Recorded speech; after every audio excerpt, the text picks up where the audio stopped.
Guys, we have to go live. I honestly think that Sonic the Hedge Rat and Canada Spaceman and those guys will go crazy if we don't go live right now. Why are they here? No, I don't think anyone's here yet. There's only one person in the chat right now, Vet, and that's you. That's me. It's always you. You just lurk in the chat Yeah. as Does it always. count as lurking if you're actually physically your face is on there and you're talking in real life, but you just have the window open? Is that still lurking Is that when considered everyone you can see talking you to and everyone yourself? knows? Are you okay? Actually, this is an intervention, Brandon. We're here for the Vet tonight, aren't we? Yes, we are. Yes, we are. Okay, Vet, you friends don't let friends watch Victory Road, and that's what we're here for tonight. We're I, here because we found out that you watched Victory Road, and we have to tell you that's a bad vet. That's a bad guys, bit. Yeah, there you go. See, Cartman's even upset. yeah. French Guys, French Cart French Cartman is here, for sure. ladies and gentlemen. Uh, guys, I can stop anytime I want. Okay, this is completely that's unnecessary. that's what they all say. No, look, That's what addicts I just addicts of Impact watch. Wrestling say. I just watch Impact pay-per-views every once in a while, like maybe once every couple of weeks. It's not. This is not a big deal. You didn't need to do this. It's okay to admit you have a problem. Yes, it's okay. I don't have a problem. You know what? Yes, you have a big problem. You need more Moose in your life, and you need less Victory Road in your life. And I can guarantee you, the Moose to Victory Road ratio in your life on that day that you sat there and watched Victory Road is very low. The 2 days. Oh my God! Because It goddamn, took you 2 days. I can't Oh sit there and wow! watch it. What do you think? I could just sit there and watch a one Victory Well, Road? I mean, you Like, climax for most of the month of August, and leading into September. So well, it's later this year, so I just started edging a little bit oh, okay. with the first two You're a late block bloomer this year. block sets. Yeah, they're late. You know, it's usually in the summer, and now they pushed it back, so they're gonna have a hot fall. New Japan is, but yeah, Climax all over everyone in the fall, huh? yeah. So what is the? I mean, what am I supposed to do though? Like, we need more Moose, right? But then if Moose is on Victory Road, can you really complain that you need more Moose if you didn't watch Victory Road? I think you kind of told on yourselves a little bit No, right no, now. you know why? Because I'm going to go to 2CW where Moose will be there live in action at Woo! 2CW. All And right. Ben Hameen will be there. And hopefully Moose will spear Ben Hameen again. I see no reason why he shouldn't. He should. That would be awesome. Sorry, Ayatollah. I apologize. Yeah. So that is cool that Moose is going to be at 2CW. And do you have the dates for that? I do not. Just to I can look it up though. It's a return show at some point in time. Okay. Well. You vamp while I look it up. Right. Well, so I would like to talk about Victory Road since I watched it and all, but before that, we had an episode of Impact to lead into Victory Road and hopefully get everybody excited to watch it. It looks like it didn't work for at least two people, but we all know that there's more important things to life September than 30th and October 1st, Vit, in Binghamton, New York. You can ooh. see the wrestling god himself, Moose, live in action. That's right. Everyone within those surrounding areas should do In everything that they upper could state to New York. yeah get there and support your local moose. Meese, Moose Eye, Moose, Yeah, Moose. he won't disappoint. No, he won't. So, all right, I'm done vamping, Colin. Get the show started. All right, ladies and gentlemen, we are here for another episode of Your Impact Attack. Yes, I said Your Impact Attack. And as you all know, the vet watched Victory Road. So, of course, he is going to have a vet's corner where he just gets to vamp about Victory Road. We're going to time you. How fast can vet I'm gonna run take down Victory Road? it's less of a Uh, corner, and it's more like I'm doing that thing where the roommate like puts the tape down the the middle, the middle of the room, like everything on this side. This is how we're going to make it mine. interactive for everyone here on the show. Brandon, you're going to do a ref 10 count. Actually, sorry, we're going to do it New Japan style. You're going to get 20 seconds outside of the Impact Attack topics here to discuss Victory Road. Stepping through the ropes, going on the outside later on in the show here. Anything at the top of the show that we need to talk about before we jump into the good old Impact? Anything happen? We have anything? Any wrestling news? Anything? You tell me, Colin. I think there's at least one thing that you're a little bit perturbed about. There's one thing I'm perturbed about. I'm not really perturbed about it all that Well, much. I don't know what to say. You know, it's hard to read through social media messages how somebody truly feels about something sometimes. But I mean, we don't have to talk about it if you don't want to talk about it. I mean, the man lost his job and He's suspended he's indefinitely suspended. from both Busted Open Radio and Impact Wrestling due to statements that were edited in a Dark Side of the Ring episode. I'm Yeah. shocked there's not more attention on that new Shane Douglas story that came out that resurfaced recently. Or the one about Brutus Beefcake talking about Shawn Michaels and Marty Jannetty drugging girls and throwing them out in the hallway. Oh yeah, that one too. Oof. But we're so worried about something that Tommy Dreamer said he didn't do or have any actions about. He just kind of said it. Yeah, shitty now- opinion, but he just said something. It's not like he helicoptered his dick in front of a stewardess, or maybe there's Brock has done some things. Tommy Dreamer, there, I said it. Yeah, I said it too. You can say his name around here. It's okay. You can still say it. It's you're not gonna get fired like Norm Macdonald did for talking about O.J. Simpson. You can talk about Tommy Dreamer here on the Impact Attack because I support Tommy Dreamer. I think Brandon supports Tommy Dreamer. Vet, do you support Tommy Dreamer? In this instance, yes, I think I do. In most other instances, in general in life, not really, But yeah, I mean, he's at an interview, and what is this show? We all know what this show is. I don't really. He told the truth as he saw it to be, right? Like if he didn't know what Ric Flair had done or whatever, if he didn't see it, then that's just him saying that he didn't see it. He never even said it didn't happen. He just said he didn't think Ric Flair was that type of a guy. And I think that's probably right, but unfortunately, people like to decide all of a sudden to become aware of things and be outraged about things. I just thought, I kind of just think everybody knows these things. I keep going around thinking that. Like, I'm like, you're all wrestling fans. This is news to any of you? Haven't you all listened to like the old JR interviews where he's talking about the wild and crazy type of people that he used to have to deal with? Like as big of wrestling fans as these people that are outraged by this say that they are, like you would think that, like you said, you would have heard this stuff 10 times over. Like literally 4 or 5 years ago, they did a cartoon about the plane ride from hell, and they made light of all of this stuff. And I watched that and I laughed my ass off because it's fucking hilarious. And now because Dark Side of the Ring goes and does this expose, journalistic whatever, now they're editing Tommy Dreamer saying what he said, and now Tommy's that's fucked up. Nobody's really doing anything to Rick because, well, he might not make it to AEW now. But he's Ric Flair. We've been hearing stories about this type of thing from Ric Flair for how many years now? The man named his dick All of them. Space Mountain.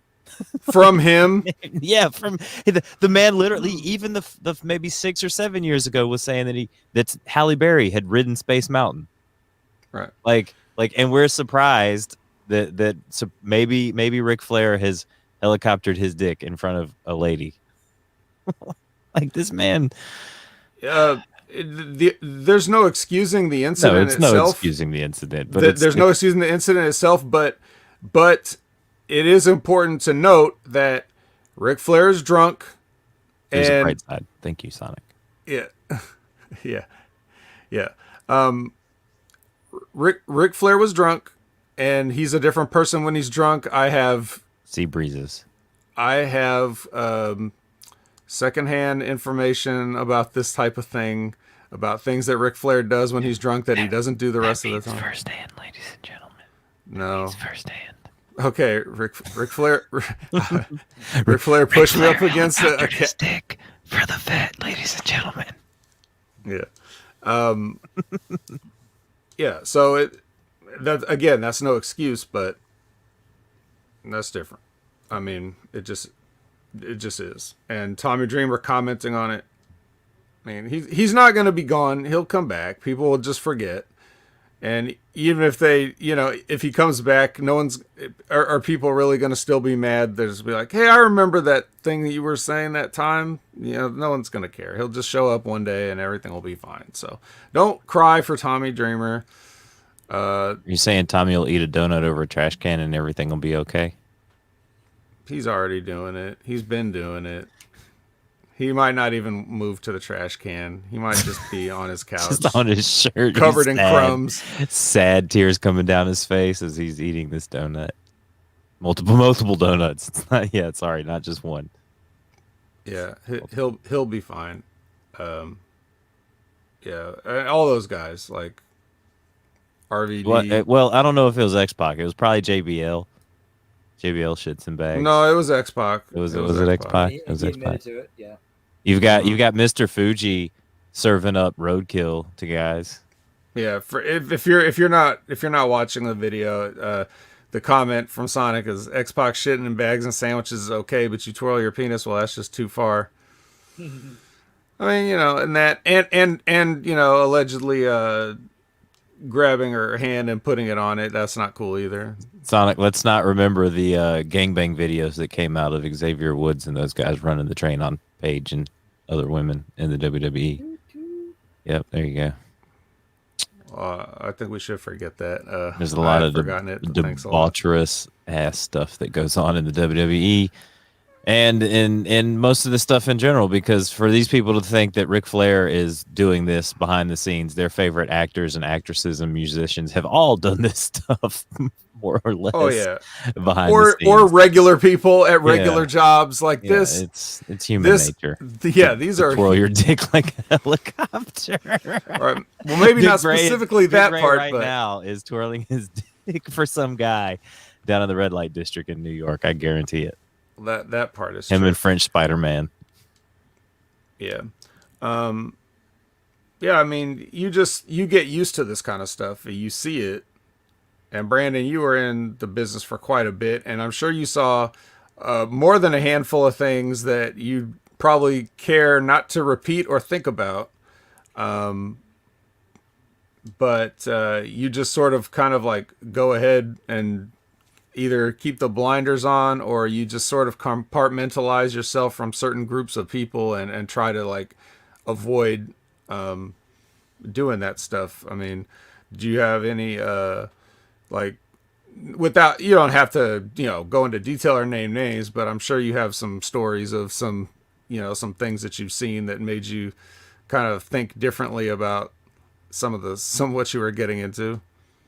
Oh yeah. Yeah, trip down to Mexico when we wrestled for promotion owned by a drug cartel. Right. Yeah, enough said there. Yeah, that's that right there. You might have said too much already. Yeah, right there. Let's not bring that up. But yeah, I mean, so yeah, but that's just, I mean, what more can you say about it? This is how things are. This is how everybody is, and then all the same people act like they're shocked and appalled whenever anything comes to light. That is true. It's true. Yeah, JBL made Miz change in the hallway. That is true. And Miz, I think Miz still like will change out in the hallway and stuff. Rumor has it, like he's still he never uses a locker room really. He Well, still just kind of the does story that. the story as I heard it was that he was eating some sort of food in the locker room and it got on somebody's bag, like crumbs of it or something fell on somebody's bag, and I think Chris Benoit grabbed him by the shirt and threw him out in the hallway and kicked him out of the locker room. I think that's what actually happened. I don't know if I'm sure JBL said something about it, but I don't know what else he had to do with it. But it's like, I mean, I don't know what that has to do with anything else, but that's the story. That's the story. Yep. All right. Well, other than that, anything else you guys want to talk about before we jump into this whole Impact attack? Nothing for me, thanks. Nothing from Vet.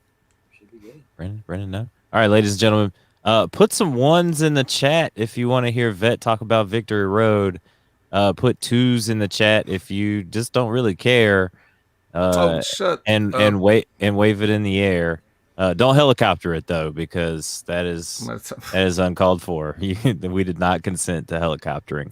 The only thing I have is that, hey, did you guys hear that we had Mick Foley on the A show this last weekend? Heard and saw. Yeah, and that's where I hear with my my flannel on today. Got my representing the old Dude Love shirt here. Got a little Dude Love here. Yeah. A little Mick Foley here. Have mercy, Colin. Have mercy. Well, how was that? Talk about that. It was lots of fun. Mick Foley came on, talked a bunch of really cool stuff. He talked his books. He's got a new book coming out, Family Chronicles. He's like, he doesn't care if he sells a lot of those books. He wrote it for his family. It's got like a bunch of family stories and stuff like that in there. So it probably will just be something that's more interested, for his family and things like that to have down the road as memories. He talked about Daphne and how he's doing the shirt off his back auction, which is basically when he comes to your town for the Have a Nice Day tour, whatever shirt that he is wearing, he will auction that shirt off that night to the highest bidder, and all proceeds will go to NAMI Georgia under the donations for Shannon, aka Daphne. So they'll be like made in her honor and everything like that. So that's really cool that he's stepping up and doing that to help out these girls. I mean, Mick, you can tell with how Mick and April have that relationship. Mick definitely was one of the guys in the back that was sticking his neck out for the female wrestlers and really cared about, making sure they got their spotlight and everything like that. Like he seems to care about that side of wrestling. He does, and he's the opposite of one of these guys that we're talking about with the debauchery and everything like that. He's the only guy, one of the only guys that's like that. I don't know how he made it as far as he made it, being as nice of a guy that he is. But when you hear stories about him and Melina and everything, you just know nothing happened. Like, you know what I mean? He's just a family guy, and he just looks at these. He looks at these women as like in a fatherly way. Yeah. So. Yeah, you can tell how he and April had. They talked about how they kind of met and came together, and they met over lunch, and he asked for diet tips, and that's how they became friends. And she helped him out with diet and all that other stuff, and ever since. And he had a really cool story about Aaron too that you guys should go back and listen to. They were supposed to do like a Miz and Mizdow appreciation night, and Foley was going to put it on, but last minute the script got ripped up, and that never happened. So Foley was actually going to like put their whole act over and everything. Like, what do you know? A WWE script got ripped up at the last minute that had a good idea in it. Oh, what? Darn! Surely they've turned everything around, and that kind of stuff doesn't happen there anymore. Like, they've got their shit together, right? No, they definitely don't. They don't have their shit together. No, they never have their shit together. There's Put some nothing. ones in the There's chat. nothing we if, could play to illustrate if they have their shit together or not, No, they or to don't. tell No, them maybe no. we don't have anything. Put some Nothing? ones in the chat if you think that Vince McMahon has his shit together. Put some twos in the chat if you think the vet needs to get his shit together. Get your shit together. Get it all together and put it in a backpack. All your shit. So it's together. Get your shit together. I don't see those ones in the chat, Sonic. All right, ladies and gentlemen, I didn't see any ones or twos either. So I guess we're going to go forward here. Ones or two is about what we vet. have There's in the two chat, right so don't there. worry about it. There's the two. Javi says, get your shit together, vet. Okay. Oh, it's from Javi too. I thought for sure it'd be from Society Reviews telling me to get my shit together.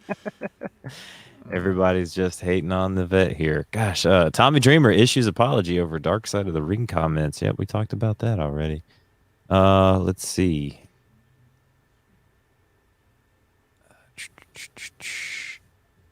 Well, look, let me ask you: did you guys actually watch the motherfucking Impact episode at least? Like, are we Yes. going to talk about that? I did, mean, but they've got it all broken up here. Okay, September 18th. Jesus Christ! Well, don't Mickey worry. James goes hardcore country on Deanna Purrazzo. So we start the night with your favorite people, Vet. Decay. Back where they belong. Back where they belong. Wow, Sonic says he picks 3. I need to get my shit together. My shit is always together, young man. If I wasn't, you would not be seeing us on screen. Yeah. The sad part about everything right off the top is that Josh Matthews is back on this episode. So you have to listen to Josh Matthews. I But enjoyed yeah. he and D'Lo's little chemistry together on this episode. It wasn't that No, bad. you don't. You don't enjoy any of it. It's a bit. Get your shit together. Yeah. Yeah, so Violent by Design versus Decay. And they have a match, and it's a match. It's really the point of this, though, is to jump Rhino out of Violent by Design. After Rhino on up out of here. Get on up out of here, Rhino. You ain't part of no Violent by Design no more. Get on up out of here. Yeah. I thought Heath was going to come down and try to save him. Even though Diener lost, they beat up Rhino because it's his fault somehow. It's Rhino's fault. He gored the wrong person. So yeah, so they just leave it like that. I mean, so what now, Brandon? What now? I would imagine this is where you bring Heath Slater in to be Rhino's partner to go against VBD. Bring him back. He's got kids, damn it, and he's got a Rhino to protect. Well, we've got no indication that was going to happen here. They just beat him up. So there's no. Look. They showed the vignette of Heath looking lovingly and longly into the void. He's coming back. He's coming back. He's coming back. He's got kids, Vet. They showed a vignette of that. I thought they showed him just standing there. I thought there was a teaser. Was there? I thought there was a Heath Slater teaser. Yeah. Did I miss it? I think you did. Okay. Well, let me look. know when Let we me get look. to that. You guys go ahead and talk about Violent by Design, and I'll look up Heath Slater. He got kids. There's nothing else to say about Violent by Design for me. Did you have any other notes on this? Not really. I mean, like I do like the neck crunch that Crazy Steve does. It looks like it doesn't really do anything, but it looks devastating. Okay. Well, after this, we get a look inside Swinger's Palace, and PD and TJP have heat over something. So this was filled, if I remember correctly, was filled with a lot of jokes about who's running Impact these days from Swinger. Is that this one? Yep. Yes, and they kind of mentioned that Swingerella number 3 was missing. It's the from last week when Kimberly and the Undead Bride were kind of snooping around the Swingerellas. Ah, yes. I did also notice, I think, that the tattoos on that one that looks just like Kimberly, the tattoos on her chest change Did you see that? No, but that's funny if they Because did. she had those animal paw tattoos on her chest the previous time, and this time they were like these other things. So she's got temporary tattoos that she's like. It looks like she's changing to see if anybody's paying attention. So Okay, I so saw it, vet guys. so vet as of September 19th, Fightful Select reports that Heath Slater returned to Impact Wrestling at this weekend's tapings in Nashville. So they could be setting something up possibly. I thought there was like a vignette of him kind of standing or some kind of video of him possibly coming back that I saw. I can't seem to find it, but it is Brandon, did you see that? I didn't see that. I did not. I was just guessing. It's like that's probably where they're heading. That's what would make the most amount of sense to me. am I seeing thing? One's in the chat if I am seeing thing. Two's in the chat if I'm not seeing things. I am correct about this, but I do feel like there was some kind of weird Heath Slater thing that they showed Maybe there was. on one of the shows. If you are you watching the show, vet? Well, I got everything else. I got everything else but that. So maybe, yeah. But it could be something my feed they cut it off or something. Yeah. Like maybe they left it off for some reason. I don't know. I didn't see it though. What I did see next was any comments on Swingers Palace? Anybody else have anything? I liked it. This was funny where they were making the callbacks to like Dixie and the Billy and the Jeff Jarrett. They call Jarrett. He's not running the place anymore. That was nice. That was kind of funny. Although, You didn't like that? I thought that was funny. Yeah, vet. So It's all right. I mean, look. such a tough critic, vet. Here's the thing though, guys. Johnny Swinger, either he's doing this so badly on purpose that he's a genius, or he's just really bad at it. But either way, it's cutting into the comedy a little bit. It's making it not as funny as it could be. You know, that's what I think. So, Although, wouldn't isn't he like committing like gambling fraud like right there in front of him, like TJP admitting that? Yeah, that he rigged the thing. Yeah, I think so. That's fine. He got his comeuppance later on in the show. This guy over here jumping the gun. yeah, Just Well, kidding. that.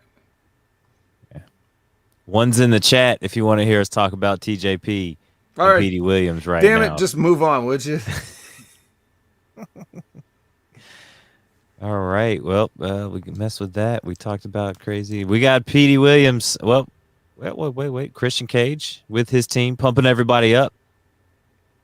In the Like interview the spot, American. and still no music. So this is not a gimmick. You're all welcome. Thank you. Everybody gets their little liners in here and there. But we go back to the ring as we got Petey Williams defeating TJP with a little bit of aftermath there from Burt Macklin at the end here, coming in and whooping up on old Petey Williams and taking it out on TJP here. Macklin was upset that TJP used him to make money. How dare you interfere in my match to make money off of me, son?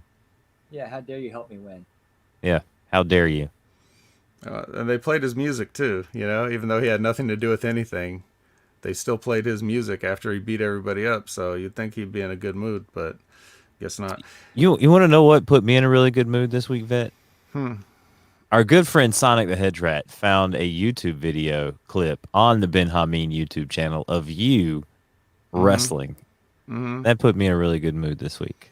So that was You the with first hair. time. It was That's amazing. the first time. Hey, well, I actually do have hair. It's just so short. I'll never be like a Moose or a Steve Austin. I can't go to the skull. I can't do that. I'll never be able to do that. I just don't want to do it. But yes, I used to have more hair at one point. Probably at a time when this haircut would have served the gimmick better. But yeah, how'd you like it? How was it?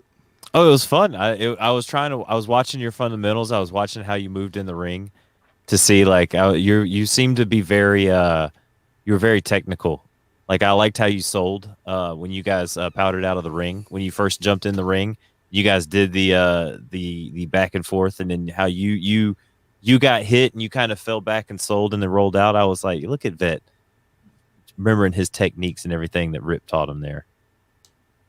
Yeah, I didn't know what I was doing. I'm not gonna lie. I just fucking so when you like, for me, a lot of the stuff that I would think about outside, like once the lights are on and you're in front of the people and stuff like that, like a lot of it just goes away. I just forget Muscle things. memory type stuff. And well, there is some of that takes you through it, but more of it is also like I forgot everything I was gonna do. I don't, you know what I mean? Like you kind of have to freestyle it a little bit sometimes. So, well, one thing I do remember about that was wanting to do the hot start, because every match like that we did, you know, it was very regimented and structured. Like they always wanted to start with a strong lockup and, you know, just do a basic match. And I think it was Rip's kind of idea that we had to nail a basic match first before we were going to be allowed to just do other things. You know what I mean? Like we couldn't even get, if you can't even get a C plus on a simple match, then you shouldn't be out there trying to, you know, jump off things, hit people with chairs or whatever. So we were limited in what we could do, but we went with the hot start there. We had the freedom to do that. And when we did the spot where like we shoot them both in the ropes, I always hate the thing in wrestling where it looks like two guys do exactly the same thing synchronized swimming wise. So that's why like we both went for the you know, like we went for the backdrop or whatever. Like I went for a backdrop and somebody jumped over me. My partner went for like a clothesline and they went under his legs at the same time. So you know what I mean? So it looked like something different was happening rather than the double leapfrog or, you know, the synchronized swimming spot. So that was one thing for sure that I wanted to do. And then the rest of it is kind of a blur after that. And the guy wanted, when the guy was trying to tag, there's a spot, if you notice, I don't know if you saw this, but like he's reaching for the tag on the apron and the guy's not supposed to tag it. Like I don't want him to tag. I just want him to go for it.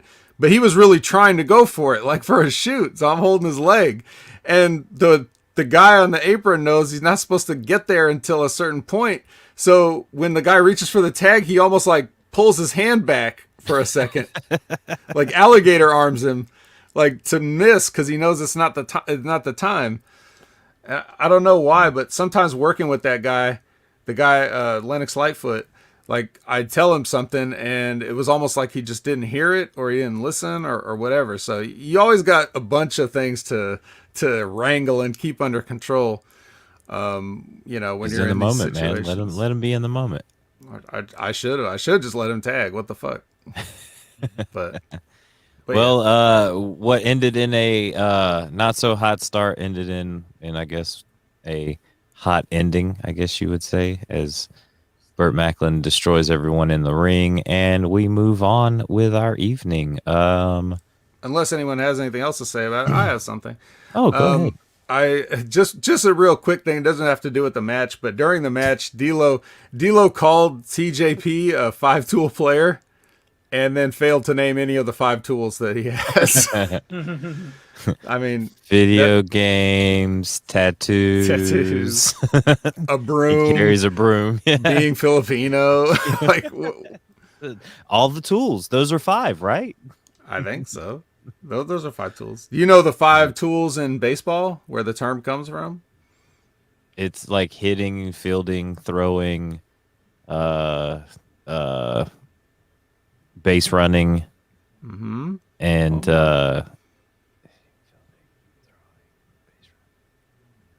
I forgot what the 5th one is. Hit for power. Hit for power. Oh. It's hit for contact, hit for power. I believe. I'm pretty sure. But yeah. Hit those ones in the chat if I was correct on all of those.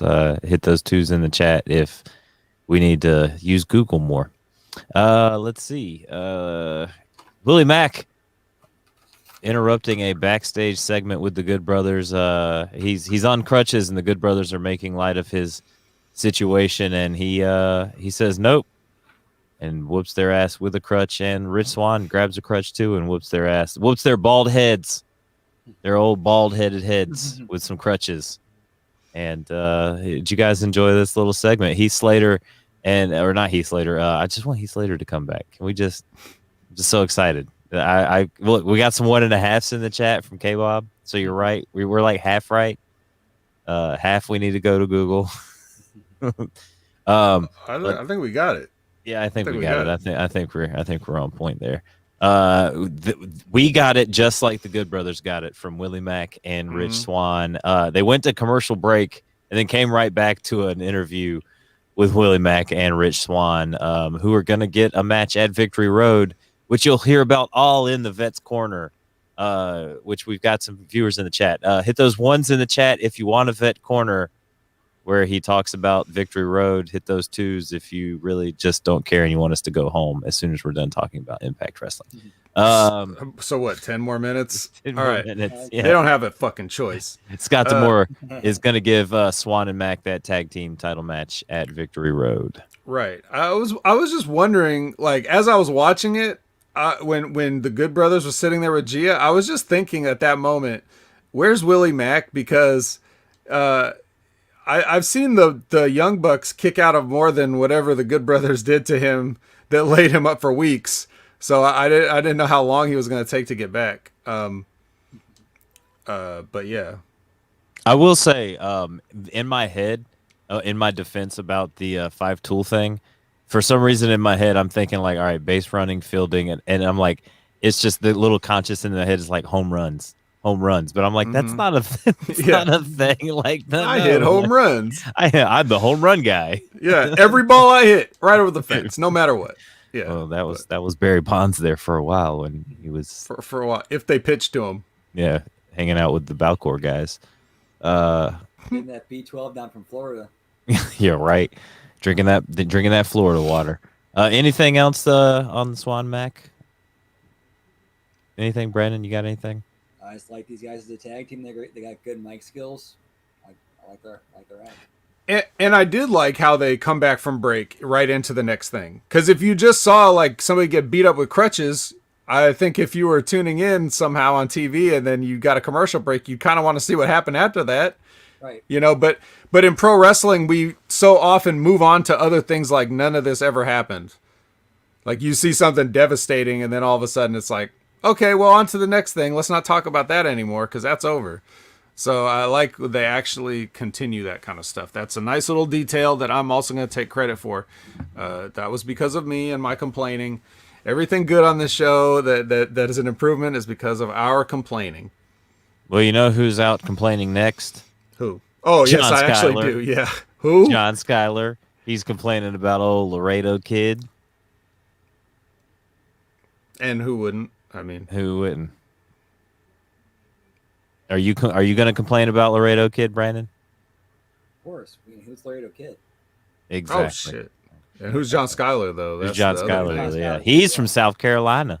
Hey, I'm John Schuyler. I'm here. I'm gonna beat up Laredo Kid, who's There we currently the 2-time AAA champion. Yeah, he is, isn't he? Yeah, that's what they said. Then they put Laredo Kid over like that. He's not a AAA champion. He was like the The current 2-time AAA the like light AAA like cruiserweight champion. champion or something like that. well, it's Kenny Omega now, but I mean, No, Kenny Omega's the AAA champion. yeah. Laredo Kid's like the cruiserweight champion. I thought He's the beat, 205 Live champion. I thought Kenny Omega beat Laredo Kid for the I don't championship. think so. They said current.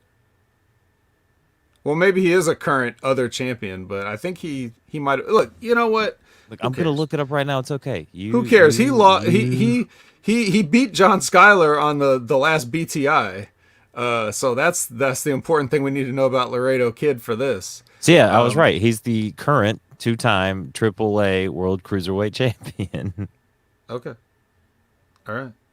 and didn't he's know they had cruiserweights. the 1-time AAA World Trios. They're in Mexico. How do they not have cruiserweights? Because they're all cruiserweights, so none of They them are. even have a junior division in Japan. Come on, Vet. Put ones in the chat if you can't believe that Vet didn't know that they had cruiserweights in Mexico.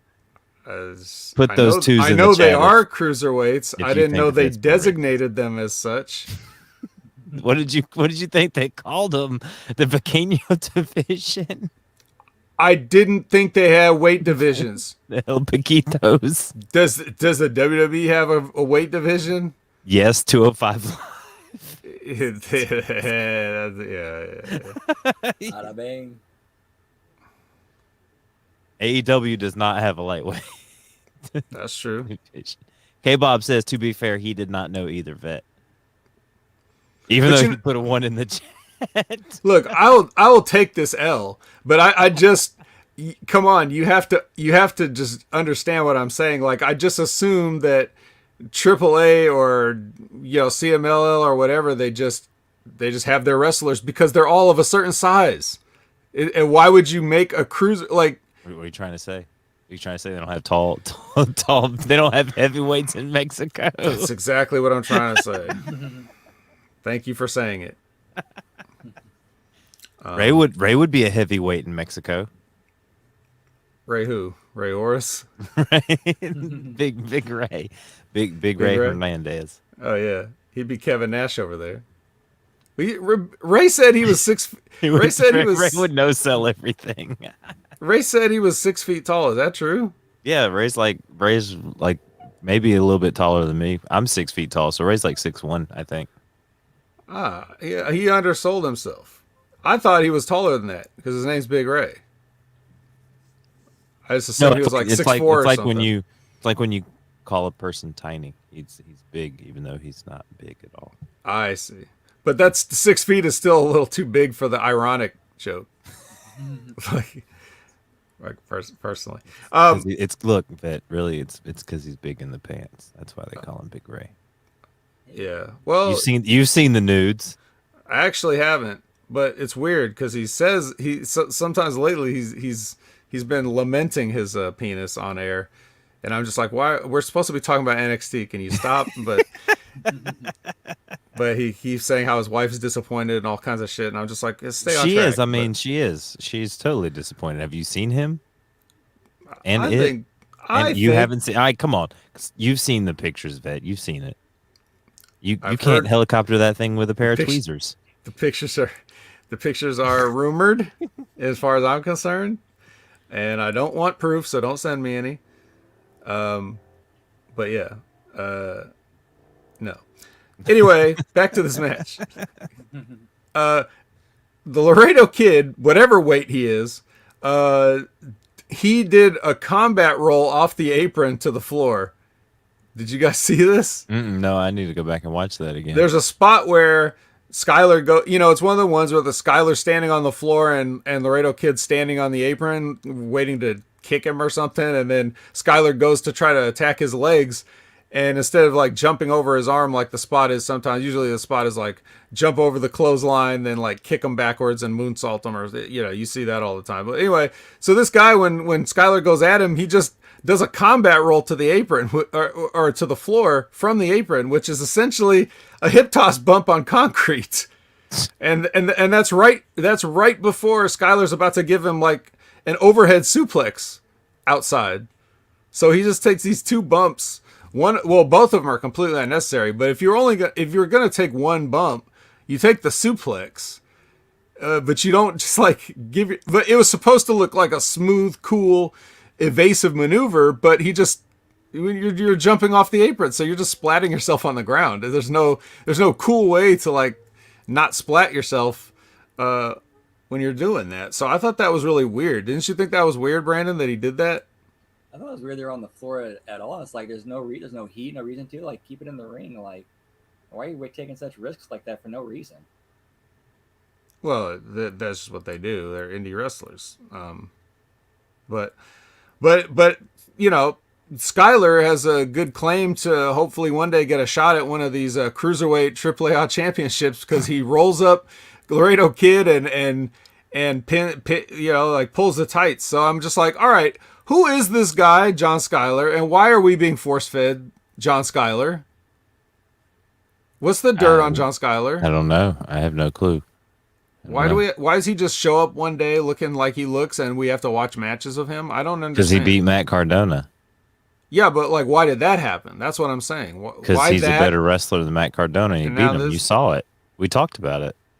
Why are you so surprised? It's on paper. You saw it. It's right there.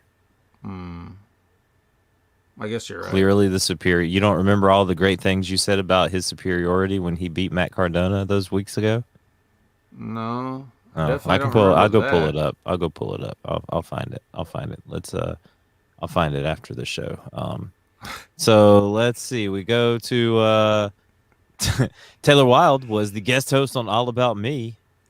That's kind of how I feel about this show sometimes. With guests Tennille Dashwood, Madison Rain, and Caleb Conley. This was bad. This was bad. This was really terrible. This was terrible. This was awful. Well, talk about it, guys. What's so awful about it? The terrible zings that they tried to have between each other I guess when they were the roasts, when she tried to like roast on Madison. Oh, that's just Madison Rain sitting there. Like, come on, this is stupid. Yeah, it's got crowded, weird, and awkward. Like this was like, dude, this is weird. Like, why are we watching this? What is this accomplishing? Like, looks like nobody wants to be there. I don't want to be here talking about this and watching it. I hated that. I hated that. Oh my gosh, this is so terrible. Well, all I'll say about it before we move on is that Taylor Wilde's better on the mic than she is in the ring. That's for sure. But that's not the saving grace for this segment, though. Unfortunately, Well, what is? nothing. Putting it in Swingers Palace probably. Can we do It's All About Me live from Swingers Palace with Swinger and them just cutting into it like probably them doing a Mystery Science Theater 3000. They probably do it in the same room, Commentary so over they the can't top. do it at the same time. I need that in my life. Okay. Well, Matt Cardona ambushed by Rohit Raju and Mahabali Shira.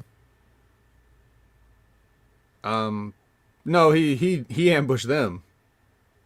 Yeah, sorry. I said, yeah, okay, sorry. Matt Cardona ambushed. I read that wrong. Why? Yeah, why so not, he jumps the two of them. Yeah. Why not have Chelsea join in? I don't know why she didn't join in. Yeah, She why should didn't she have. just join in and beat the shit out of him? And hit him with her cast. Yeah, she has a cast. She got a cast. She can beat him with it.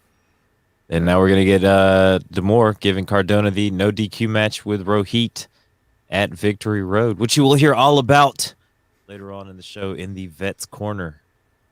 We've got Tasha Steelz stealing the Knockouts tag belts last week. She challenges Decay to come and get them at Victory Road, which again, like I said, ladies and gentlemen, you'll hear all about in the Vets Corner here at the end of the show. I think we're Really? bouncing around a little bit. Really pushing this Vets Corner thing here. They're gonna love it. It's gonna be worth it. It's gonna be worth the wait.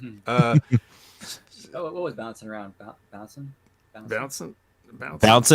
Much like we did when Trey Miguel took on the Drama King. That's right. Their match here, as we've got Trey Miguel rocking the gloves because we miss AJ Styles, and we need the gloves here, reminiscent of AJ Styles. Now, when Mr. Drama King came walking out, his nipples are very pink. Very, very pink. I noticed that when he came out. The camera was really close. Sonic, I think, noticed it too, because he noticed Dude arrived with his shirt open. Vets Corner totally needs a theme song, and I'll probably do one on the fly when we start it up. Yeah. So, who arrived at the? Oh, he must be talking about. Who is he talking about? Matt Cardona. Well, he is Rohit? listening. He is listening, so he can. Sonic, let us know in the chat with some ones who you're talking about. Yeah, type it out in binary code. One for who you're Rohit, talking about. Twos for Mr. Raywalt here. Yeah. So Drama King versus King Ricochet Jr. What did you guys think of this? King Ricochet. I liked the match. The intensity that was there. It was these two guys played off well with each other. They had. I liked his counters to some of the high flying stuff that he had with Trey Miguel, like when Trey was trying to do the different jumps on the ropes, and he caught him with the arm breaker on the rope there, and Trey Miguel fell to the outside. It was very nice little story they told in the ring with how they kind of sold the match and everything. Brandon? I mean, I liked it. I felt like everything had a purpose. I mean, there were spots in there, but it felt like they were done for a reason, not for the sake of being done. It's woven together, told a pretty nice story. I thought it was best match of the night. Well, that wasn't too hard to be. Yeah, really. Yeah, I'll say this. So you made the point, Colin, about his cutting him off with the arm thing and everything. Well, he cut him off a couple of times in the way that would sort of lead to a heat spot, but Trey Miguel would not sell long enough for it to be a heat spot. He just kept coming back and doing stuff. So like in the end, when you look at it, he kind of took like 70% of the match here, and then he just tapped out the Drama King. So what the fuck? If you're going over, you should have had that first cutoff spot where he snaps his arm or whatever it is. That should have started a heat, and then it should have stayed in the heat, maybe with a couple of hope spots here and there just to keep him alive. But they didn't really do that. They just had like almost, I would say a 50-50, but I don't even think Drama King got a 50. I think he got a 40 at best and closer to a 35 at 30. So it's like, that's something you gotta kind of be aware of. I thought the match was all right. It was exciting enough, but they could have done more. They could have done it differently to get both guys to play to both guys' strengths. If you've got a long set of heat on a guy like Trey Miguel who could sell his ass off if he wants to, if he actually just stays down and does it, and then you got a guy like Matt Raywalt like prancing around the ring and like, really playing it up and letting him sell and like mocking him and everything like a heel would do. Those are really two prime candidates for classic pro wrestling. But instead we just got like a back and forth sort of indie match where you couldn't really tell anybody's characters by what they were doing in the ring.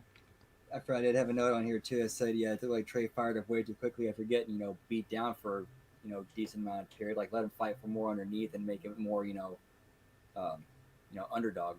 Right. He cut him off like twice. Like both times I thought, okay, now's going to be the heat. And then he just kept not selling. So it's like, are you ever going to sell anything, or are we just not doing that here? Okay. So that's fine.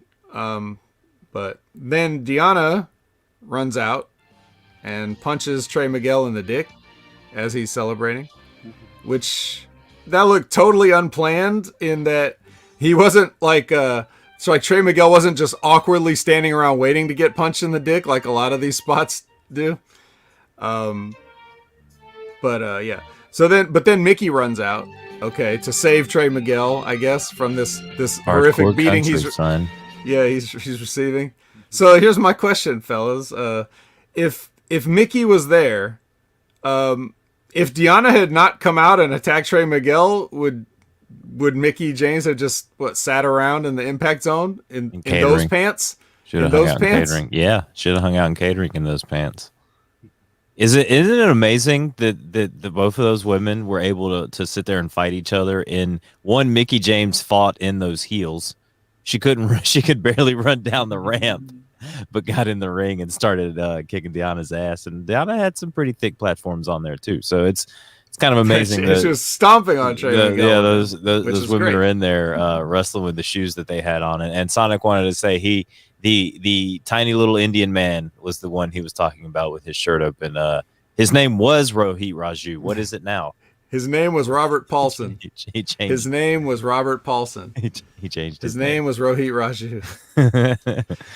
All right. Well, as Mickey James went all hardcore country all over Deonna Purrazzo, let's see. Which we know is a persona like the demon, like Finn Balor's demon. Very much hardcore so. Country. Very much so. This is after that. That's where the Tasha and Savannah promo was in the little wood paneled room. But I guess only Violent by Design can teleport in there. I guess Decay can't teleport in that room. But that is the teleporting room. Well, I actually have something here for those of you who did not see BTI, as none of us here on the show did. Sue Young, Kimberly, and Brandy Loren kidnapped Swingerella number 3 to collect her soul. Johnny Swinger valiantly saved himself by shoving the Swingerella into the clutches of the undead brides. Swinger then comically jumped into the arms of Hernan Daddy while kicking his feet in the air. I don't think they wanted Swinger. I'm pretty sure they weren't going to get him either way. So they took the undead bride there on BTI. Okay, nice. All right. Anything else before we move on to now we can talk about the tiny little Indian man in the shirt open, if you guys want to. No, I think we're done with that. Nope, nobody wants to talk about Rohit. Gotcha. Tasha stealing the belts. Anything on Tasha? And I just said that. Nothing. They're in the wood paneled room for teleporting, and Violent by Design is the only people that can teleport in there. That is true. It kind of looks like they're cutting a promo from Ben Hameen's missile silo. Right. They don't. He doesn't have a big gold star in there like they do, though. He could. He just got to put it up there. He hangs it on the wall and plugs it into the outlet down below. I bet if you cut a promo at Ben's house, he'll iron the backdrop for you, unlike the WWE, which will not do that for you, Matt Hardy. Oh, just put the curtain, hang up a picture. It's good enough, pal. That's right. That's right. Anything else on this segment? No. Nope. All right. We're going to do Chris Bay hanging out with a very very giant Tongan who kind of looks like a cross between X-Pac and Haku. X-Pacu. X-Pacu Hikuleo. And Chris Bay here plan to take out Finn Juice this Saturday on Victory Road, which you're going to hear all about in the Vets Corner here on the Impact Attack here in just a few minutes. And ladies and gentlemen, we've reached the pinnacle moment of this evening. It's Moose time, ladies and gentlemen. We're here at the 10-man tag, the Teddy Long Classic here. As the 9-man 1 Moose tag. 9-man 1 Moose tag. Is it nice to see Moose as like the heel on the hillside here, or do we like seeing him as a face?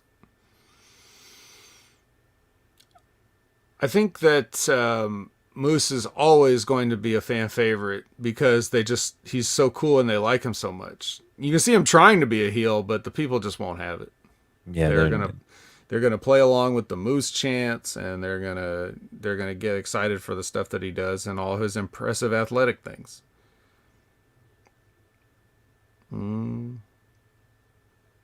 You're our New Sonic Japan asked the correspondent. question: if Chris Bay is in the Bullet Club, does that make the Bullet Club woke? Not really. Simply including a black man in something does not make you woke. They've had Tongans in the group for how long? They had a bone soldier in the group since the beginning. Yeah. So I mean, it's all just a matter of opportunities and timing. Who gets to be in the Bullet Club? And Chris Bay has an opportunity. He had an opportunity to run his mouth in that that little promo we had. I thought he did well. He did say he said, that's the Bay it goes, as you would say. And then I was thinking no one says that, or no one would say that. But nice. We know it's a joke, Sonic. I know, right? I like how we're offending Sonic in the chat. It was just a joke, guys. We got it. We know Sonic. Sonic and Frank are so insecure sometimes about their...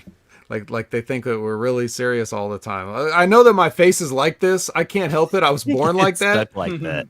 But I assure you, I'm not that serious. Born that way. Yeah, I was born this way. His and mama some other Lady Gaga lyrics. And it stuck like that. Yeah, can't help it. But in this match, we had a Moose. Overall, I don't have much to say about it. It wasn't bad. Lots of tags, which you want to see in a 10-man tag. They pin Myers. That's good. And Baby's up. Hey. And we got some Soda Thompson. Mm-hmm. Yep. Soda Thompson in the ring, ladies and gentlemen. That's right. Oh wait, we didn't talk about this. Sammy Callahan is injured. Apparently, he was injured at these most recent tapings and will be out of commission for a while. Yeah. Well, we didn't talk about it because we didn't know. This is, these tapings haven't, obviously aired, so we're counting on spoilers from fans to know these things. Well, I just gave you a spoiler. That's fine. I won't miss him. Brandon, what do you think about this 10-man tag? Do you think it was a nice, exciting finish to the show, and did it give a proper showcase to Moose? Absolutely. I mean, it did all that. The only real main issue I had was like, if it's the go home show, usually you want to go out with the heels getting heat on the babies, so you want to see them get their comeuppance at the pay per view. But other than that, it was good, exciting tag. Got everybody a chance to shine and got everybody over, and that was pretty good. Good way to close the show and get hyped for the pay per view.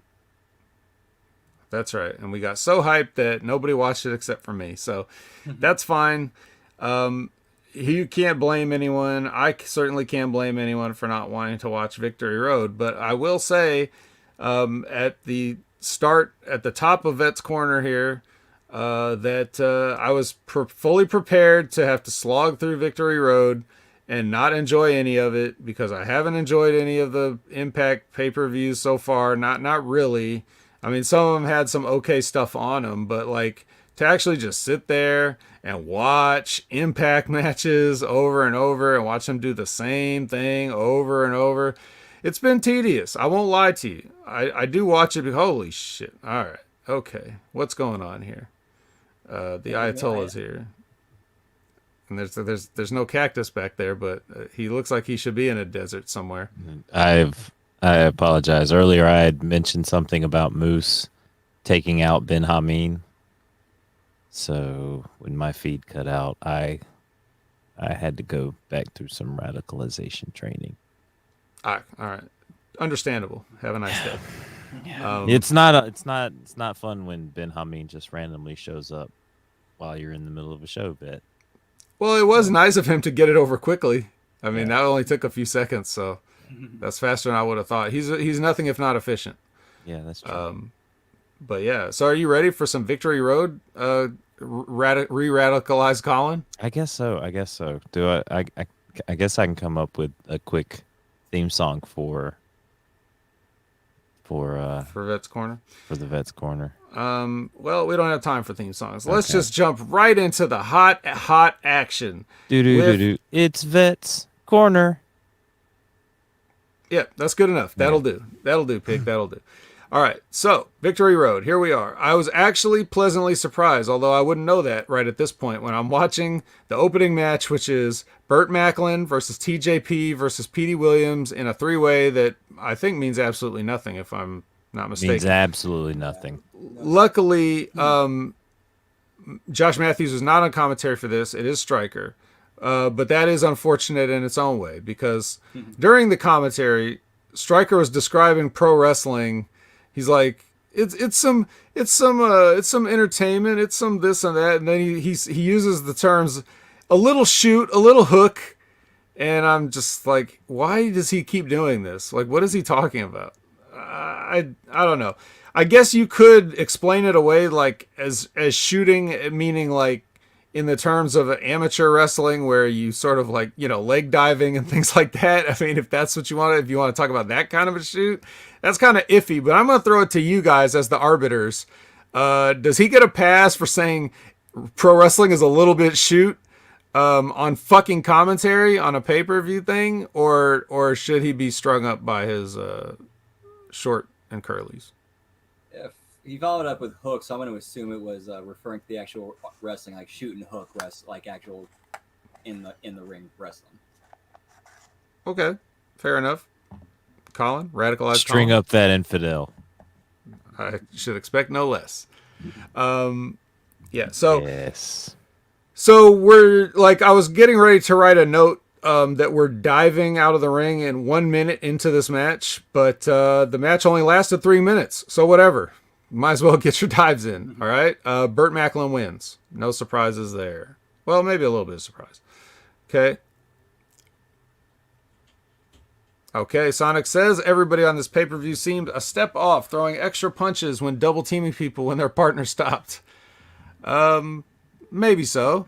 I didn't really particularly notice that, but I have no reason to doubt you. I will just focus on. I'm going to focus on something else weird, but before I get there, I'm going to run down a few more of the matches. The next match was a 5-way with Taurus, Trey Miguel, John Schuyler, Laredo Kid, and Jake something. I mean, who doesn't enjoy a 5-way? I don't know. How does a Put your radicalized put ones in the chat if you enjoy 5-ways. Chili 5-way from Steak and Shake. Ooh. I guess it depends on the 5, right? Yes, that's true. So we had two multi-man matches that are not tag matches back to back on this pay-per-view. This one only took 15 seconds to dive. Yes, I timed it. That's not my normal hyperbole of exaggerating that they're doing these things. No, I counted 15 seconds from the bell, and they're diving out of the ring on this. But Colin, I wrote this note down for you because I know how you love when a person uses a person as a weapon. Yes, I do. And I don't know if you've ever seen anything quite like this one where Jake something. But have you seen this? Jake something picked up Laredo Kid in a chokeslam and chokeslammed him onto a standing Trey Miguel. Oh wow. Yeah, okay. Yeah, I don't think I have seen that. How does he did he like put him on top of Trey Miguel's head or like into Trey Miguel? Like it was kind of like one of those. How does that work? Well, it's kind of like the Cameron Grimes cave in. You have to just be falling down already if your finisher's gonna work.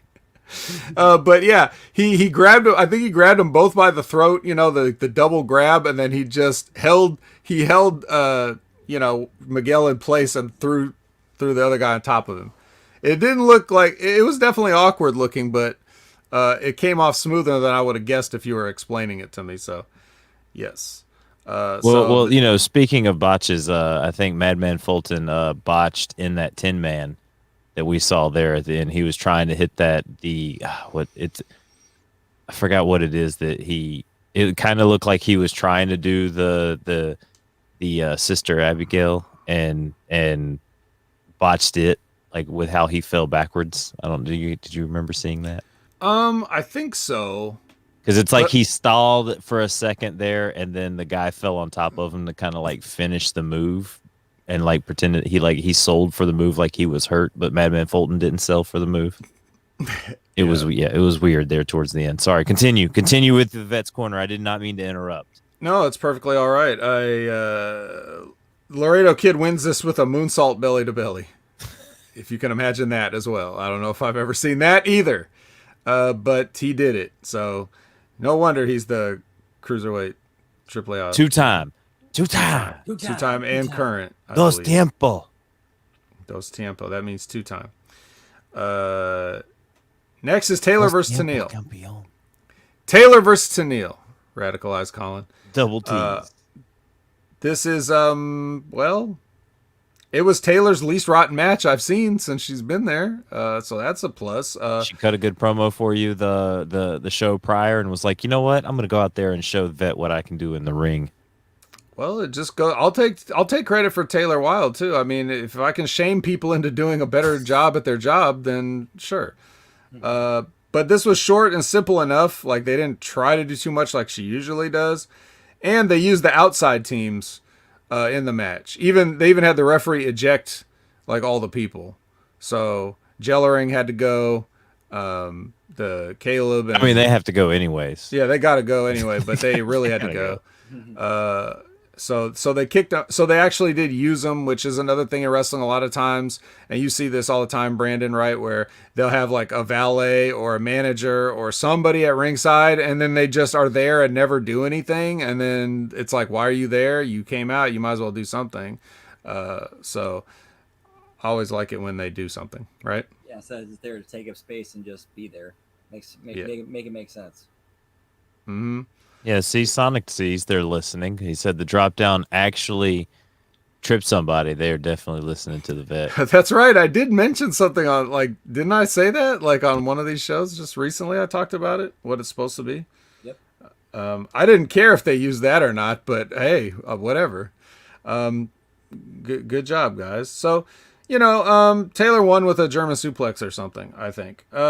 Next was Eddie and Sammy with Gia and still no music underneath. And this is a little promo thing. And Alicia comes in and says she wants to be ringside, which that's pretty foreboding, as we'll see later in their match. Next is, let's see, Cardona versus Rohit with Shira. No DQ match. Right. No DQ. And Cardona tries to jump both of them as they're making their entrance, but it doesn't work. They start beating his ass. And then as soon as Shira leaves, I guess he's told to go to the back or he goes to the back on his own. I don't really remember that part. But as soon as he leaves, Matt's back on top. So they wasted a perfect instant heat spot.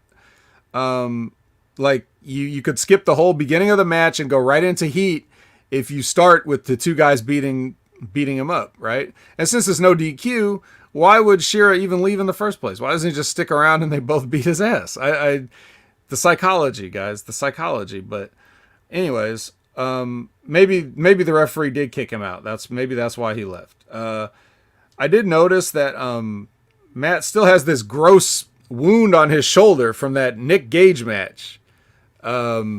That's just gotta suck. Like, you know what I'm talking about because you've seen it. You've seen it on him. That nasty looking like cut with the bandage on it. It's like a bump even. It's like, how do you get cut and have more flesh on you? That's weird. I don't like it. Oh, that's like coagulating right there. I'm just yeah. This guy's turning. It's like he's growing. It's turning into like Akira or something. or a second head. Ugh, jeez, yeah. So It's gonna turn into an action figure.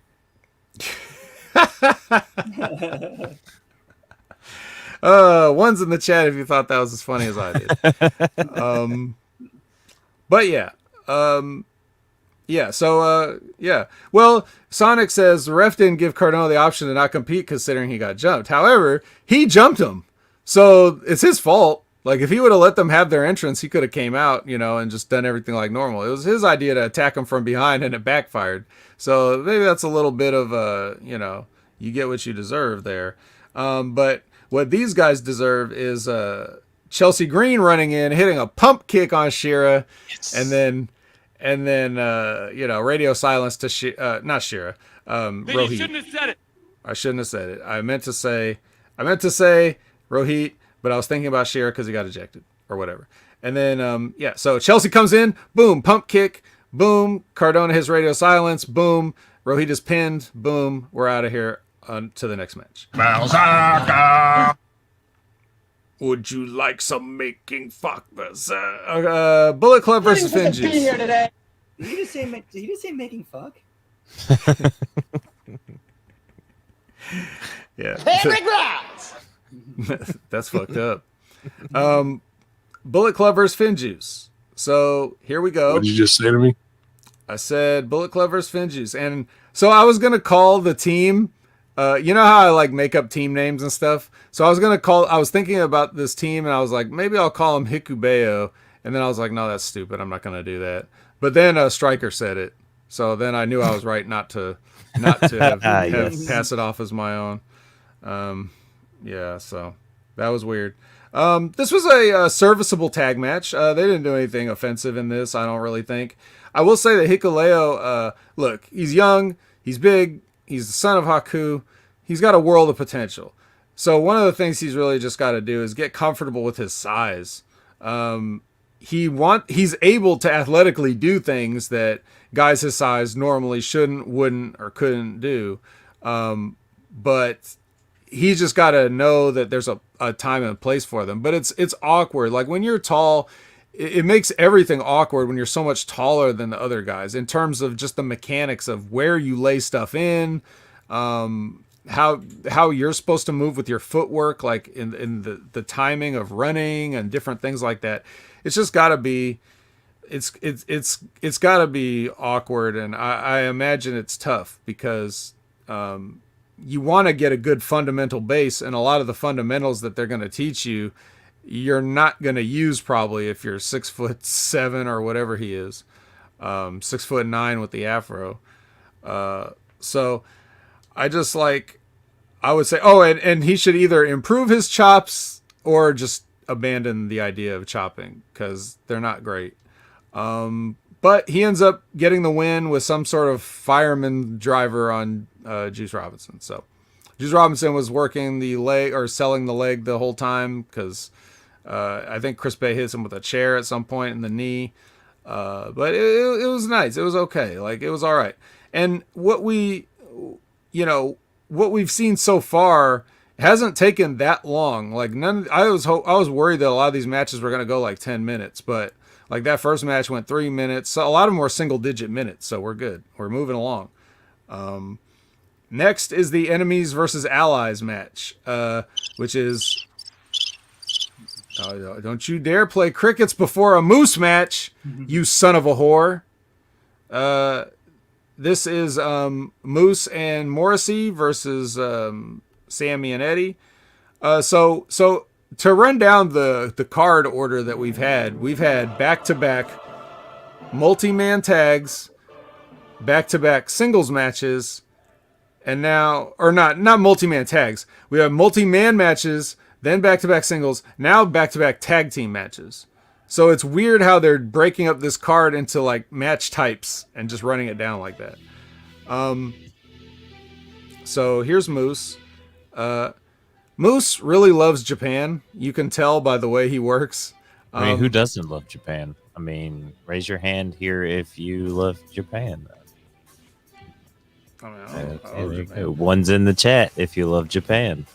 But for Moose, I need to see more Okada and less Omega, because Moose does a lot of that pointing bullshit, like when he's doing stuff. Yeah, I just think it's better if he. Okay, I was just gonna wait to see if he did it again. They're still doing that thing where they'll point at somebody, scream their name, and charge in at them. Yeah, that's one of the things. Or he'll say, a lot of time Moose will say, he'll do this like, screw you, or something like that in the middle of the match, which is like, all right, fine. That's fine. But I think you look at his entrance and you kind of, you would expect a more stoic, slow person. Yeah. So, or just don't do it. Like I said, this is not doing the Scott Hall point to everybody. That's yeah.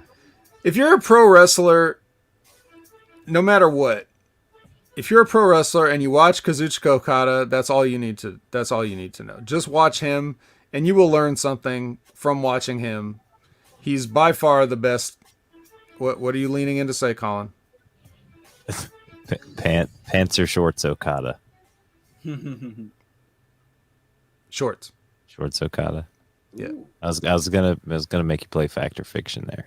He's got a good I think he's finally settled into some comfortable fitting gear for him, because he's also had he's not as tall as Hikuleo, but he's tall for a Japanese man and he's lean. So he has a weird shaped body a little bit, and it's tough to find gear that really fits sometimes, like the way it should, that looks good on you. So I think he's got, with his short tights that he has now, I think he's found like a really good, it's a good fit for him. But enough about that. Let's talk more about this match here. Well, there's not too much more to say. Alicia becomes involved, as you'd imagine, and she's a victim of wrestling's invisible barriers. You know what I'm talking about? Like when you the glass ceiling that the women wrestlers have to face in wrestling. She's in the ring somehow. No, not that. Oh. She's in the ring somehow, and she's got Moose on one side and Morrissey on the other. But she's got both other sides of the ring that she could just run and slide out. But instead, she's acting like she's trapped and can't move. And then they beat Alicia up. Because she's also a victim of getting power bombed right out of her pants. It was hilarious. And then Eddie carries Alicia back to the back, and then he leaves Sammy to his fate, aka the Mega Powers finish. So that's what we got here. So now, expect the next time you see Sammy to be very upset that he was abandoned by the person that has made it explicitly clear on multiple occasions that he doesn't like him. And still Sammy will be offended by that. Next is DK. Very deep in the card for DK, but it's another tag match versus Fists and Flava. Should we go with that? I don't know what to call Savannah Evans as far as... If you guys have any ideas, feel free to throw them my way. This was okay. D'Lo was asked by Stryker who it favors that the match goes long, and he rambled something about Tasha having a fast pace in her match, which gives her better cardio or something. I don't know. I really kind of lost his point there. I kind of feel like if you have faster pace, you're going to burn out quicker, and all Havoc needs to do is just stand there and let you tire yourself out and then sit on you. Which is essentially what happened, more or less. I mean, not really, but it was an okay match. It was again pretty short. Next was the tag team title match. 4 tag matches in a row now. I'm gonna bring back the old classic favorite, the chin clock. However, it's going to be somewhat disappointing, the chin clock, because the match was 11 minutes and 28 seconds bell to bell. And the chin lock came at 6 minutes, 11 seconds. So almost smack dab in the middle. Absolutely where it should be. Very correctly placed in the match and utilized. They needed to take a rest. You said it was, about halfway through the match? That's about the time through their 11.5-minute match. That's about when the Good Brothers need to take a break. Come on, man. Right? Cut them some slack. They're out there doing it, man. They had to do it right sometime. So this was not merely acceptable, but also correct. Nice match these guys had. I mean, you know what? While they were taking that break, you know what we could you could use a hamburger every now and again. We could have used a hamburger during that chin line break. Well, if you guys need to run get a hamburger real quick while I finish off the rest of this show, I wouldn't be offended. Wouldn't be the least offended. Sonic says Evans was looking kind of right. She can get it. Well, Sonic, if you have any suggestions for her team name as a Fire and Flava, I have Fists and Flava right now. If you can think of another F word, or it doesn't have to be an F, whatever you think, I'll take your. All right, Sonic now has copy pasted his earlier comment because it applies now. Carl Anderson jumped up from back handstand cutter to do his own cutter. Yeah, and he said jump the gun earlier. Yeah. Yes. Well, Carl Anderson, he's got a hot Asian wife and he likes to beat up John Cena. What can you say? He's doing his best. Another one. But this is how you know I'm the fairest man on earth, because I just said the Good Brothers had a nice match. And I don't think anybody's going to ever accuse me of being a Good Brothers fan if you've listened to these shows for longer than 30 seconds. So, Ay, cabrón. Oh. And Radicalized Colin is just wearing out the entire Roadcaster lineup. He's got everything. I haven't used everything. He's going to push it all. You might as well record some new ones and add them in there while you're waiting for this to finish. Don't worry, guys. 2 matches to go. We're almost wrapped up. And we're still under an hour and a half for this show. So I don't really, I don't want to see Brandon falling asleep over there. How many more matches? 2. 9 days from tonight. 9 days. You don't need. You can't even promise people matches. I make the matches. I didn't want to get involved. You made me get involved. This is bull crap. I never want to be in this position. That's my favorite promo of all time. It's better than the Dusty Rhodes a computer took your job, hard times promo. It's better than the Chris Jericho Monday Night Raw debut. It's better than all those. So X Division title match.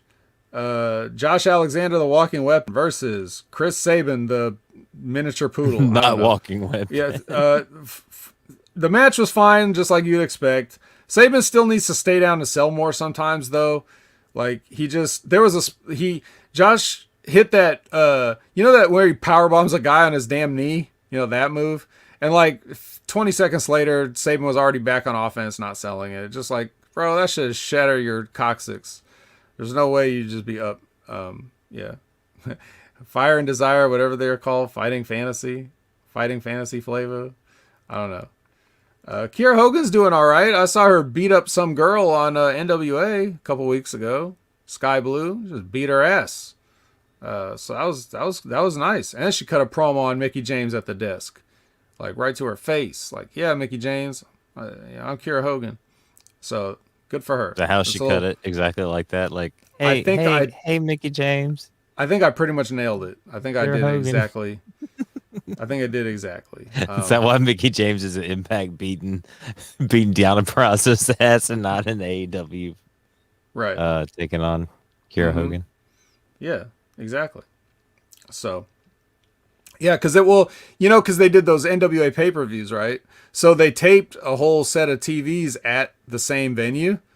And Mickey James was on commentary for one of the matches, that match, actually. She's sitting there with Velvet and Tim Storm and Joe Galley, I think. I think that was him, right? And then yeah, so Kiera Hogan just goes over to the desk and starts, getting in Mickey James' face. So you better watch out. She's going to get that hardcore country.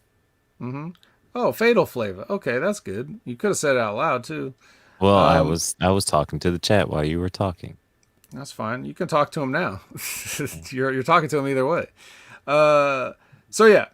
But Josh Alexander hits the C4 and wins. And then they do the handshake spot afterwards. And then, I guess Chris Sabin was like, oh, I didn't shake his hand good enough, and went back and hugged him and said some stuff in his, like he picked up his... He's giving him the code to the room for later on. That's kind of what it looked like. And so, yeah, and then he raised his hand. I'm at the Marriott room 822. Yeah. If you want to go back over this match later on, I'll take another C4. Take Yep. And then main event, guys. It's almost over now. It's the main event. It's what we've all waited for. Christian versus Ace Austin. Can Ace Austin really do it? Can he become the youngest guy to do a thing? Let's find out. It was a decent effort. I was personally starting to nod off myself around when Madman Fulton got ejected from this, but I was awake enough to see Christian do the thing where Ace is going to the top and he's like scooting himself in position. So, most of the glaring little nitpicks, glaring nitpick, is that a thing? Yeah, I guess it is. Glaring nitpicks I saw in this match came from Christian, the 20-some year veteran, the stuff that he should know better to not do, was doing it. But they were very minor things like that. Yep, kill switch 1, 2, 3.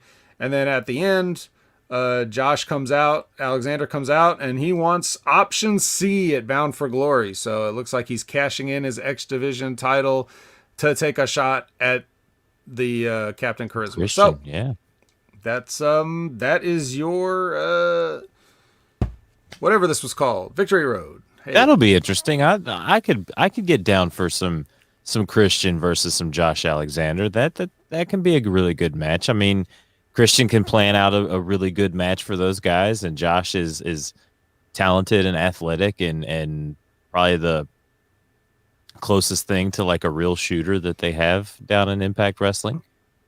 A little shoot, a little hook. Little shoot, little hook. Little shoot, little hook. Shoot, little hook. So, that was Victory Road, and I thought that it had a better pace than they've normally had on the Impact pay-per-views. They had a weird card order where they put every type of match like right next to itself, like 4 tag matches in a row. Just weird that they couldn't just break it up like that. They did do sort of like a build where they put the 3 title matches at the end and in order of, I guess, importance: tag team, X Division, and heavyweight. So that was fine, but I think on the undercard you could have switched some of the orders around to give a little more variety. Other than that, even if they did everything else the same, I think it would have been a nice show for them. And yeah, so I don't know. Did Did I do a good enough job recapping it to make you wish you'd seen it?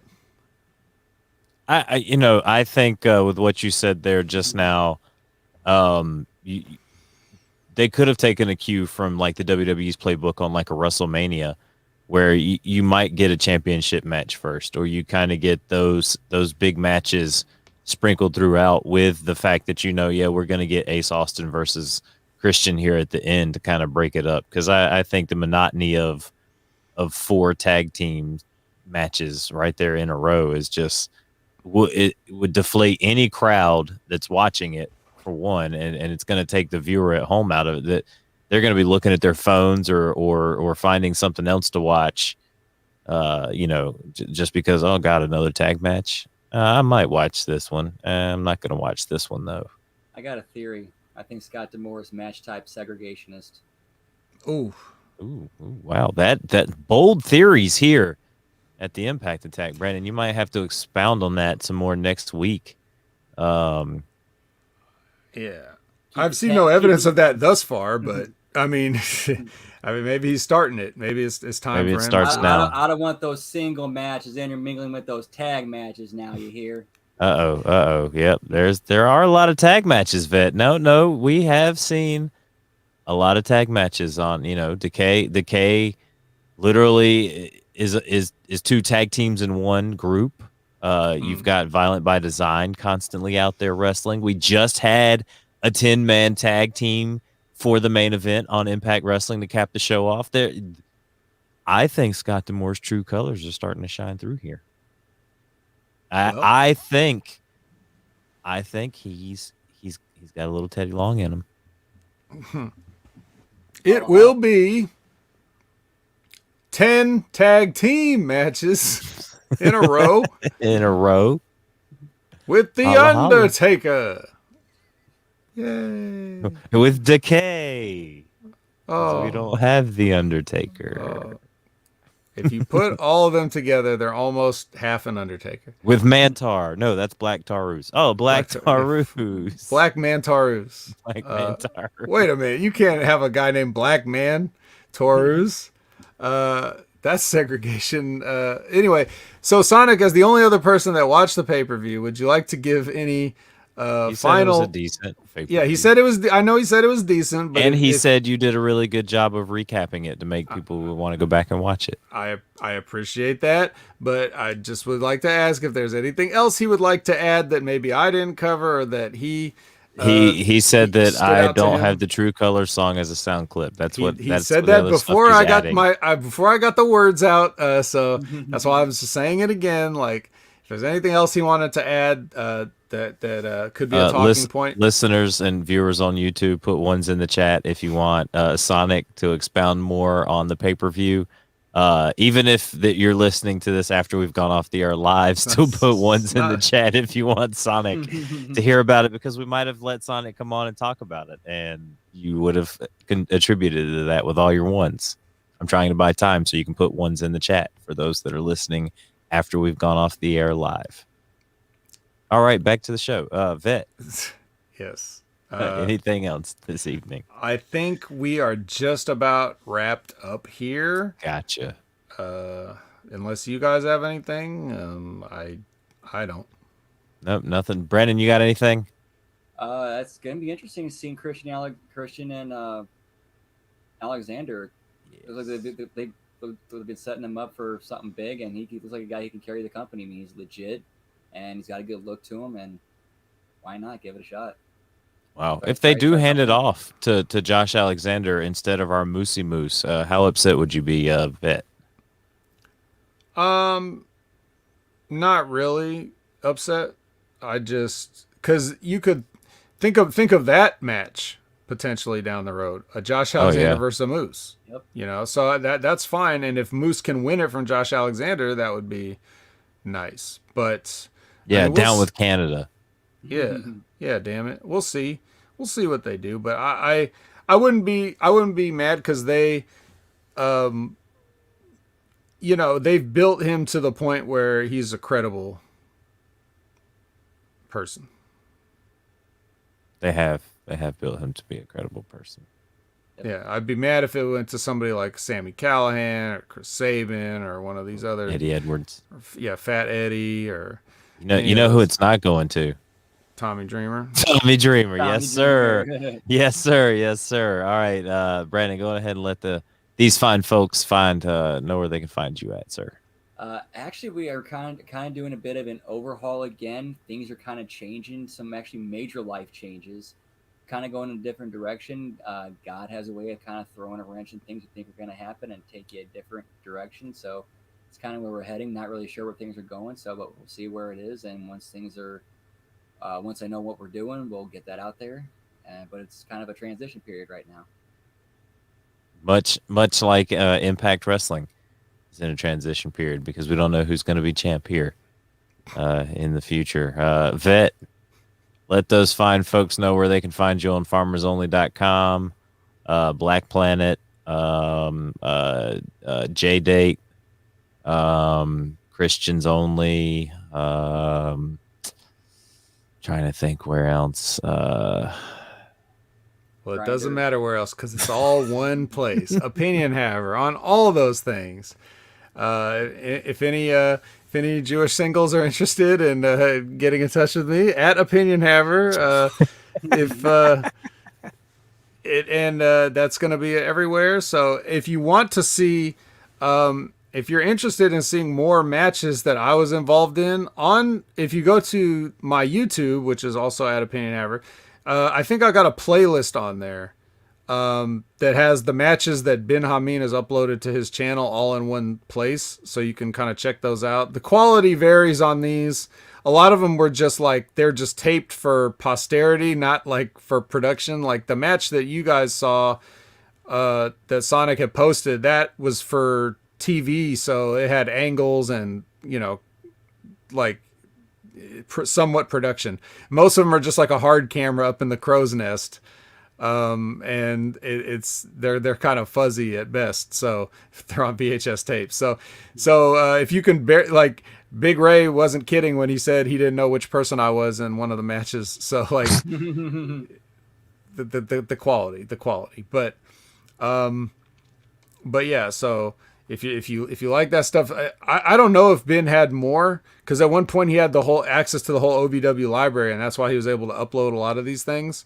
So I don't know if he has that anymore. You can tweet him and find out, and just bother him like, where's all the Vets matches, damn it. And so there's some good ones that I haven't seen in a long time. Most of the ones that are up there I'm not that happy with. So anyways, but yeah, so Opinion Haver everywhere, and of course Impact Attack every week, Next Level Wrestling Review every week. This week, Light the Fuse. We're going to be talking about that big New York show, I guess. It's damn near a pay-per-view itself. So happy to hang out with the great Chris Silvio, who Ben Hameen may have a match of me and him somewhere in there, our tag teams. So, yep. And I think that just about do it for me. Yes. And ladies and gentlemen, you can find me on Twitter at Colin Weissong and producing the A Show each and every week. Tuesday at 7:30 p.m. Eastern Standard Time over at twitch.tv/The A Show. I got it right here. You can go to patreon.com/The A Show. You can go to twitch.com/The A Show. And you can go to Twitter at _The A Show. We also have a TikTok, Instagram. We've got a Facebook group.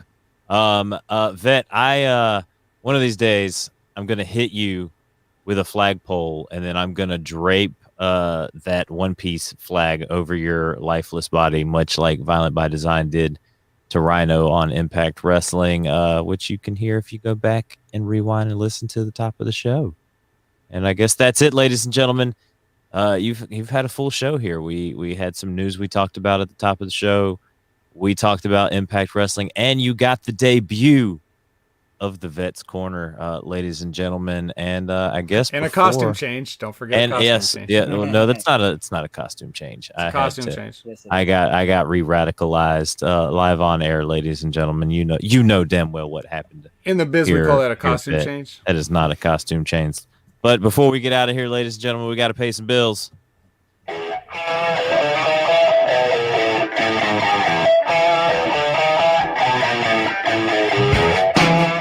Welcome to Hami Media Group, or as the cool kids say, HMG. We're here to provide you with the very best entertainment alternative media has to offer. Thank you to all our supporters who have made us what we are today. Follow us on social media, video, and podcast platforms at Hami Media Group.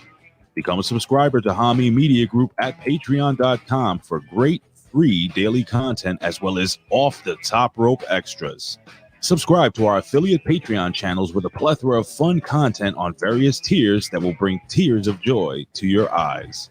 Vince Russo's The Brand, the Rip Rogers FR Podcast, Stevie Ray TV, Goldilocks, The A Show with Aaron Stevens and April Hunter, The Two-Man Power Trip, Velvet Sky and Angelina Love, the beautiful people. And now, the Larry Hankin Stories. Support your favorite HMG and independent pro wrestling talent at ProWrestlingTees.com. Enjoy the ultimate meal with Zordo's Ultra Premium Extra Virgin Olive Oil. Head over to ZordosOliveOil.com. Start your day with the best cup of Joe, bro. Try a fantastic selection of flavorful coffee blends at thebrosters.com. StevieRichardsFitness.com. Get off that couch and make a healthy change without leaving your home. Amazing resistance band and yoga workout programs at an affordable price that will help you become a band new you. Hear from the pros who live the biz, bro, with talent that have worked for every major organization led by the man who put the attitude back in pro wrestling and in your ear holes. It's gotta be russosbrand.com, bro. Again, we'd like to thank you for joining us here at HMG. And now it's time to be entertained.